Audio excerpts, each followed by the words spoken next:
Hello everybody and welcome. In this video I will show you how to add and manage Siri on your headphones Skullcandy Grind. You have to start by open Skullcandy application. Now go to button settings and then you should choose what button you should use. I prefer single press, but you can also choose a double press, triple press or 1 second hold. So now decide on left earbud or right one. I prefer the left one, so I just slide down and click on Activate Phone Assistant.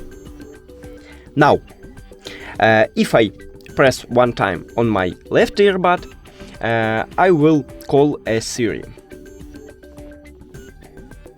Hi Siri, how are you? That's it. Thank you for watching this video. If you found it helpful, please consider subscribing to channel and leave the like on the video. It's really important to us. See you later.